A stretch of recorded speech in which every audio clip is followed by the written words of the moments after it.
Uma produção WGBH Boston associada a Harvard University. Qual a coisa certa a fazer?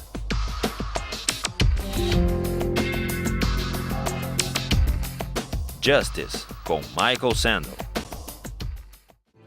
We were talking last time about libertarianism. I want to go back to the arguments for and against the redistribution of income.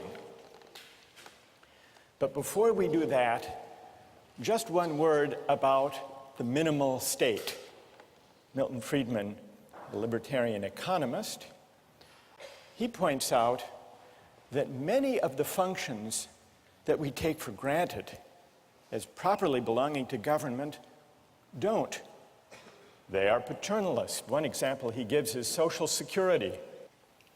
He says it's a good idea for people to save for their retirement during their earning years, but it's wrong. It's a violation of people's liberty for the government to force everyone, whether they want to or not, to put aside some earnings today for the sake of their retirement. If people want to take the chance, or if people want to live big today and live a poor retirement, that should be their choice. They should be free to make those judgments and take those risks. So even Social Security would still be at odds with the minimal state that Milton Friedman argued for. It's sometimes thought that collective goods like police protection and fire protection will inevitably create the problem of free riders unless they're publicly provided. But there are ways to prevent free riders. There are ways to restrict even seemingly collective goods like fire protection. I read an article a while back about a private fire company, the Salem Fire Corporation in Arkansas. You can sign up with the Salem Fire Corporation, pay a yearly subscription fee, and if your house catches on fire, they will come and put out the fire. But they won't put out everybody's fire. They will only put it out if it's a fire in the home of a subscriber or if it starts to spread and to threaten the home of a subscriber. The newspaper article told the story of a homeowner who had subscribed to this company in the past but failed to renew his subscription. His house caught on fire. The Salem Fire Corporation showed up with its trucks and watched the house burn, just making sure that it didn't spread. The fire chief was asked, well, he wasn't exactly the fire chief, I guess he was the CEO. He was asked, how can you stand by with fire equipment and allow a person's home to burn? He replied, once we verified there was no danger to a member's property, we had no choice but to back off according to our rules. If we responded to all fires, he said, there would be no incentive to subscribe. The homeowner, in this case, tried to renew his subscription at the scene of the fire, but the head of the company refused. You can't wreck your car, he said, and then buy insurance for it later. So even public goods that we take for granted as being within the proper province of government can, many of them, in principle, be isolated, made exclusive to those who pay. That's all to do with the question of collective goods and the libertarians' injunction against paternalism. But let's go back now to the arguments about redistribution. Now, underlying the libertarians' case for the minimal state is a worry about coercion. But what's wrong with coercion? The libertarian offers this answer. To coerce someone, to use some person for the sake of the general welfare, is wrong because it calls into question the fundamental fact that we own ourselves. The fundamental moral fact of self-possession or self-ownership. The libertarians' argument against redistribution begins with this fundamental idea that we own ourselves.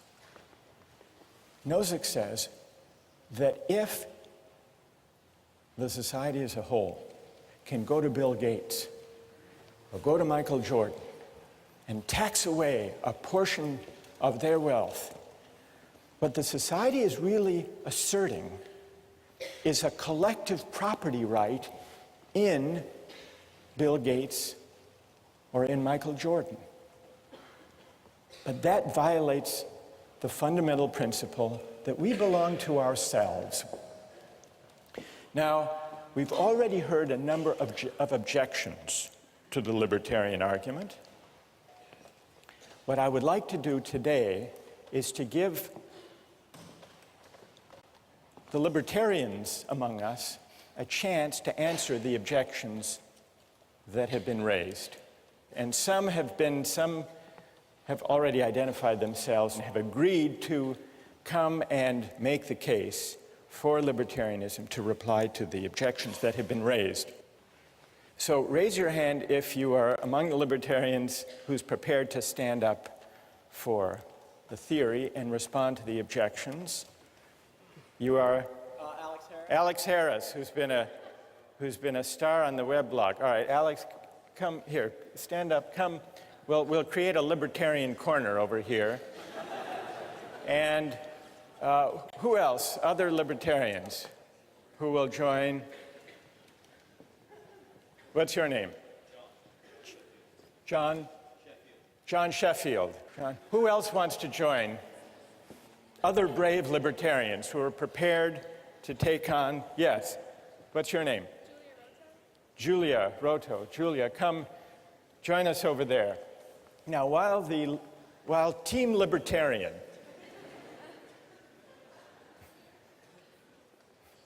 Julia, John, Alex, while Team Libertarian is gathering over there, let me just summarize the main objections that I've heard in class and on the website.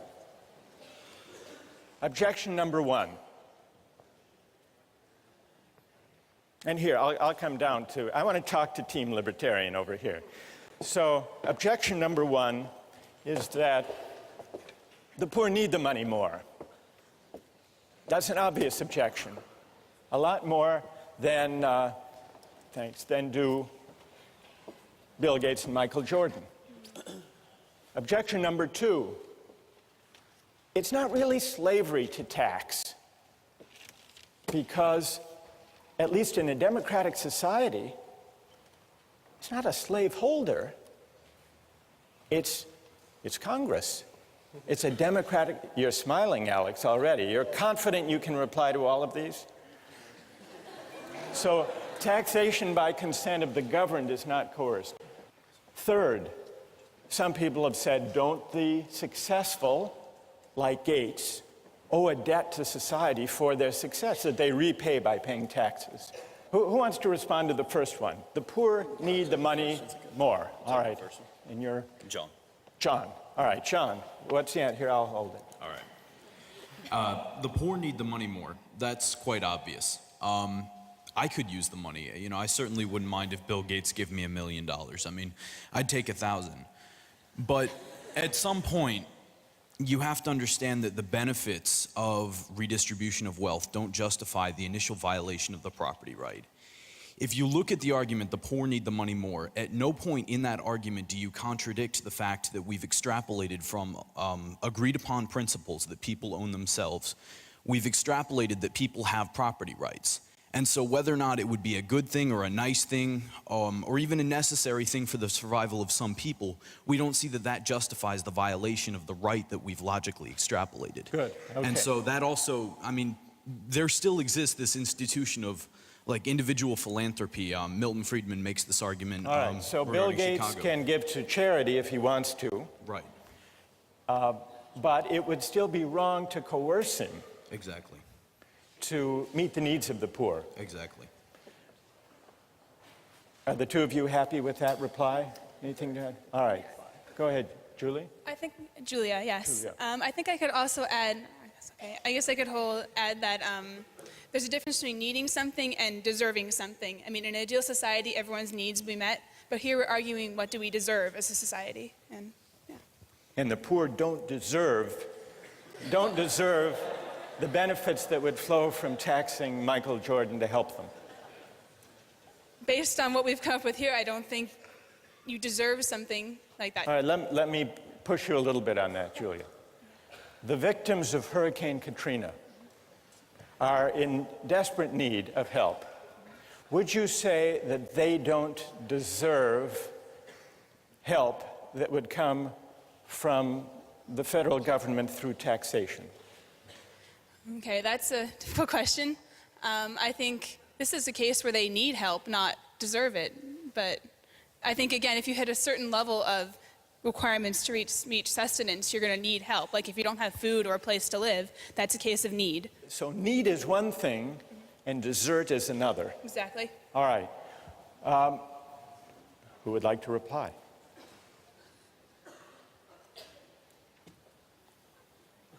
Yes. Going back to the first point that he made about the property rights of the individual, the property rights are established and enforced by the government, which is a democratic government, and we have representatives who enforce those rights. If you live in a society that operates under those rules, then it should be up to the government to decide how those resources that come about through taxation are distributed, because it is through the consent of the government. And if you disagree with it, you don't have to live in that society where that operates. All right, good. So, and tell me your name. Raul? Raul is pointing out, actually Raul is invoking point number 2. If the taxation is by the consent of the governed, it's not coerced, it's legitimate. Bill Gates and Michael Jordan are citizens of the United States. They get to vote for Congress. They get to vote their policy convictions, just like everybody else. Who would like to take that one on? John? Basically, what the libertarians are objecting to in this case is the middle 80% deciding what the top 10% are doing for the bottom 10%. Wait, John. Not as excited. Majority, don't you believe in democracy? Well, right, but at some point... Don't you believe in, I mean, you say 80%, 10% majority. Majority rule is what? The majority. Exactly, but... In a democracy. Aren't you for democracy? Yes, I'm for democracy, but... hang on. Democracy and mob rule aren't the same thing. Like mob rule? Mob rule. Exactly. But in an open society, you have a recourse to address that through your representatives. And if the majority of the consent of those who are governed doesn't agree with you, then you know you're choosing to live in this society. And you have to operate under what the majority of society concludes. All right, Alex, on democracy. Democracy, what about that? The fact that I have won, 500,000th of a vote for one representative in Congress is not the same thing as my having the ability to decide for myself how to use my property rights. I'm a drop in the bucket. And, well... You might lose the vote. Exactly. And they might take... And I will. I mean, I don't have the decision right now of whether or not to pay taxes. If I don't, I get locked in jail. Or they tell me to get out of the country. But Alex, let me make a small case for democracy. And see what you would say. Why can't you, we live in a democratic society with freedom of speech.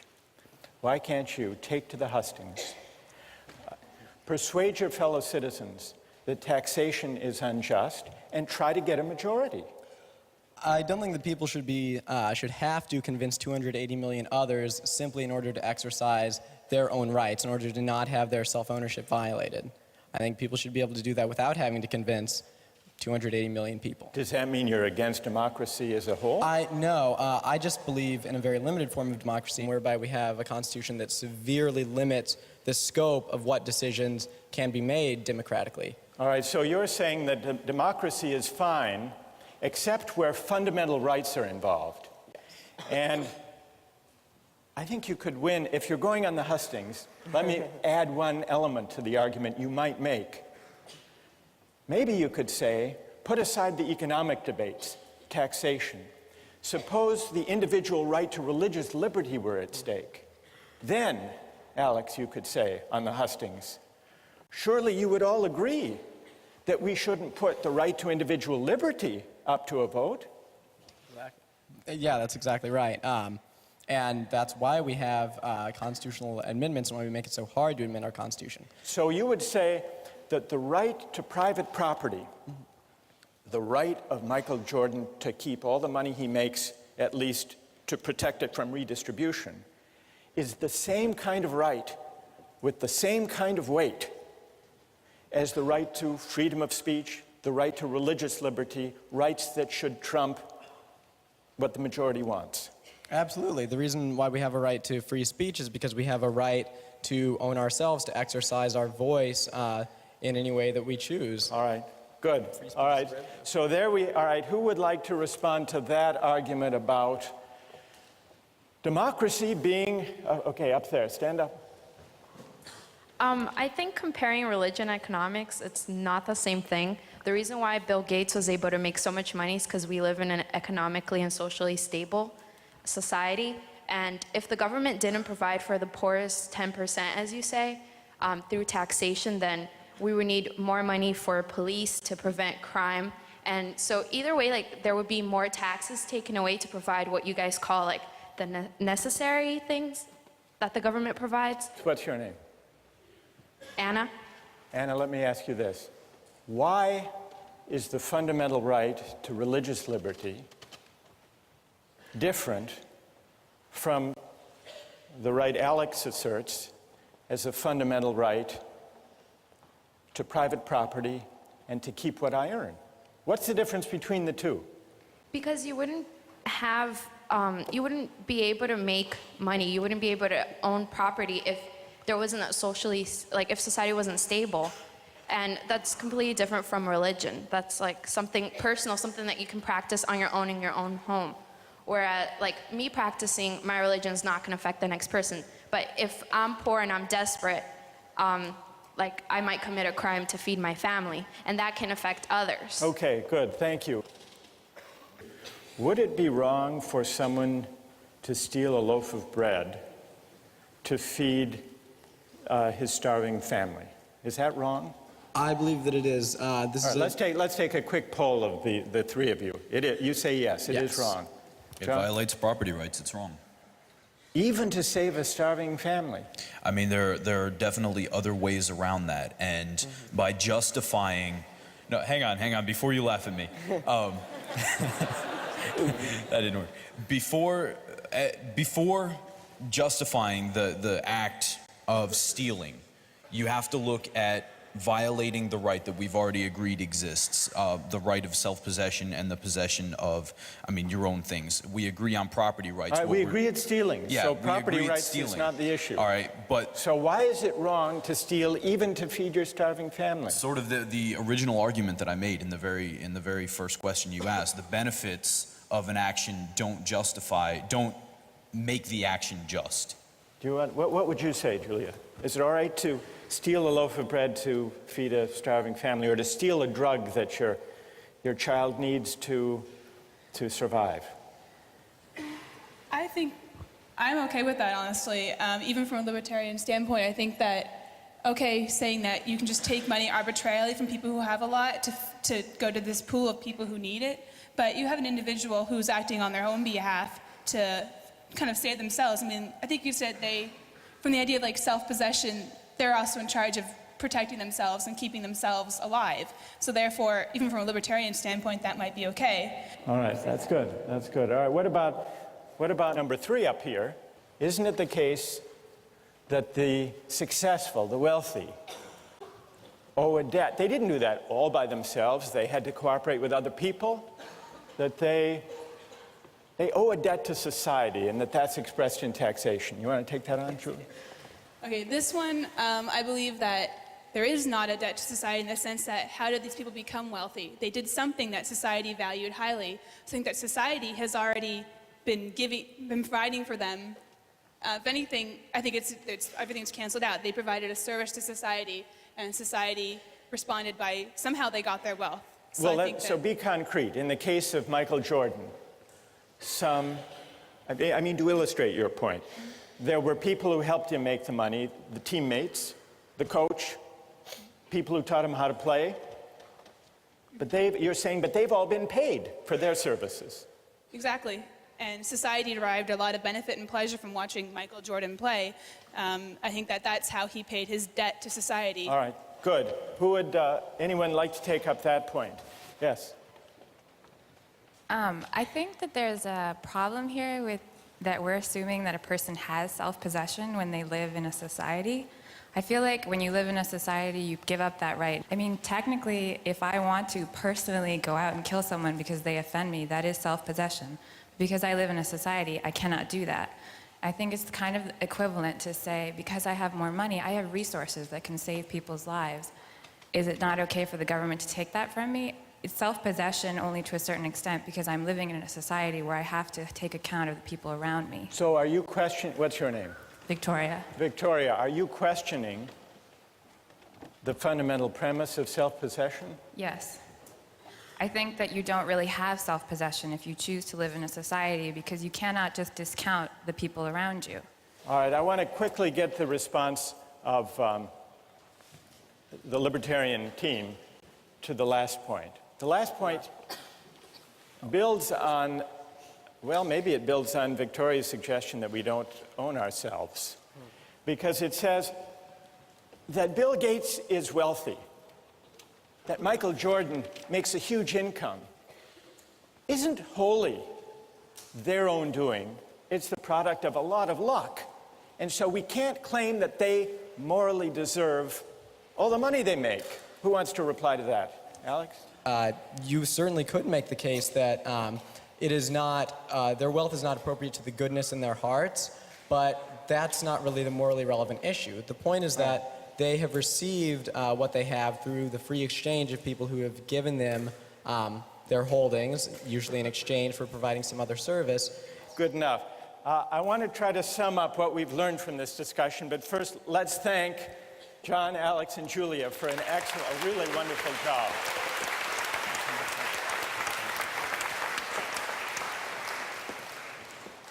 Toward the end of the discussion just now, Victoria challenged the premise of this line of reasoning, this libertarian logic. Maybe, she suggested, we don't own ourselves after all. If you reject the libertarian case against redistribution, there would seem to be an incentive to break into the libertarian line of reasoning at the earliest, at the most modest level, which is why a lot of people disputed that taxation is morally equivalent to forced labor.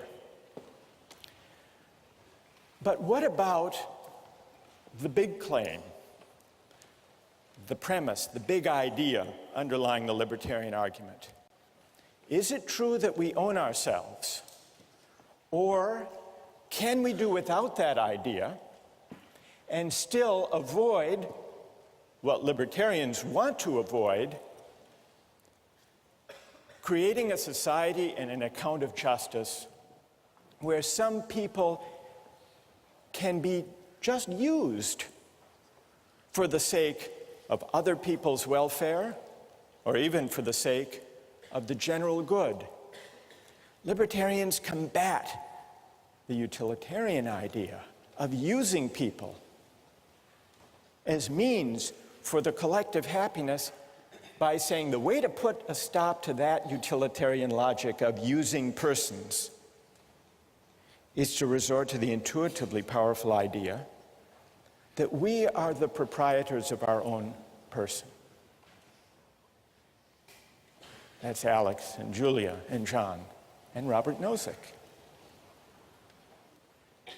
What are the consequences for a theory of justice and an account of rights of calling into question the idea of self-possession? Does it mean that we're back to utilitarianism and using people and aggregating preferences and pushing the fat man off the bridge? Nozick doesn't himself fully developed the idea of self-possession. He borrows it from an earlier philosopher, John Locke. John Locke accounted for the rise of private property from the state of nature by a chain of reasoning very similar to the one that Nozick and the libertarians use. John Locke said, private property arises because when we mix our labor with things, unowned things, we come to acquire a property right in those things. And the reason is that we own our own labor. And the reason for that, we are the proprietors, the owners of our own person. And so in order to examine the moral force of the libertarian claim that we own ourselves, we need to turn to the English political philosopher John Locke and examine his account of private property and self-ownership. And that's what we'll do next time.